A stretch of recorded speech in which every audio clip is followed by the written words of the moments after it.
아브라함이 이르되 예 너는 살았을 때에 좋은 것을 받았고 나사로는 고난을 받았으니 이것을 기억하라. 이제 그는 여기서 위로를 받고 너는 괴로움을 받느니라. 누가복음 16장 25절. 2024년 말에 전남 무안공항에서 발생한 제주 항공의 동체 착륙 사고에 181명 탑승자 중 승무원 2명만 살아남고 나머지 179명이 세상을 떠나는 참극이 벌어졌습니다.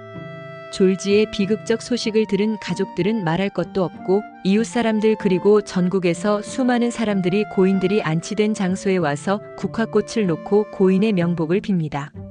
라고 말했습니다. 고인의 명복을 빈다는 말은 세상을 떠난 사람들이 저 세상에 가서 복을 누리고 잘 살라는 기원입니다. 이 고인의 명복을 빕니다. 라는 말 속에는 죽은 사람이 저 세상 어느 곳으로 간다는 것을 의미합니다.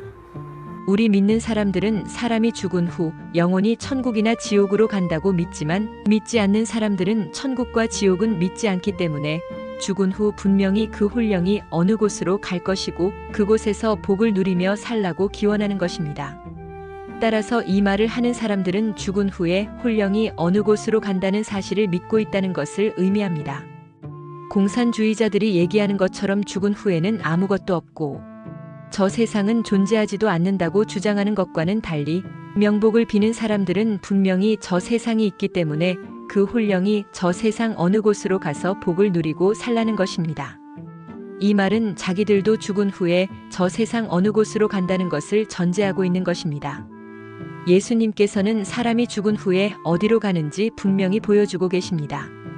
누가복음 16장에 보면 한 부자와 나사로에 대한 말씀을 하십니다. 어느 곳에 한 부자가 비단 옷을 입고 날마다 호화롭게 즐기고 있었는데 나사로라는 거지는 헌데 투성이로 그의 대문 앞에 버려진 채 부자의 상에서 떨어지는 것을 먹고 사는데 심지어 개들이 와서 그 헌데를 핥았습니다. 거지는 죽어 천사들에 받들려 아브라함의 품으로 들어갔고 부자도 죽어 장사됨에 그는 음부에 들어갔습니다. 부자가 고통 중에 눈을 들어보니 나사로가 아브라함의 품에 있는 것을 보았습니다. 부자는 아버지 아브라함이여 나를 긍휼히 여기사 나사로를 보내어 그 손가락 끝에 물을 찍어 내 혀를 서늘하게 하소서 라고 호소했습니다. 예수님께서 나사로가 아브라함의 품속에 있었다고 말씀하신 것은 천국을 의미하는 것이고 부자가 들어간 음부는 불균 가운데서 괴로워하는 곳을 즉 지옥불이 영원히 타는 불못을 의미합니다. 그러므로 우리 모든 그리스도인들은 죽은 후에 천당과 지옥으로 가게 되었습니다. 주님을 구주로 영접하고 하나님의 자녀가 된 사람들은 그 영혼이 천국으로 가고 주님을 영접하지 않은 사람들은 영원한 불못 지옥으로 가서 고통을 당하게 되어 있습니다. 따라서 우리 그리스도인들은 죽은 영혼에 대해서 명복을 빌지 않습니다. 명복을 빈다고 말하는 것은 내세에 대한 개념이 정확히 없는 사람들입니다.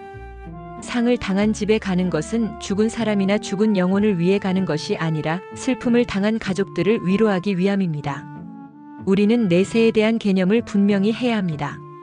예수님 말씀과 같이 천국과 지옥은 분명히 있습니다. 이것을 믿습니까?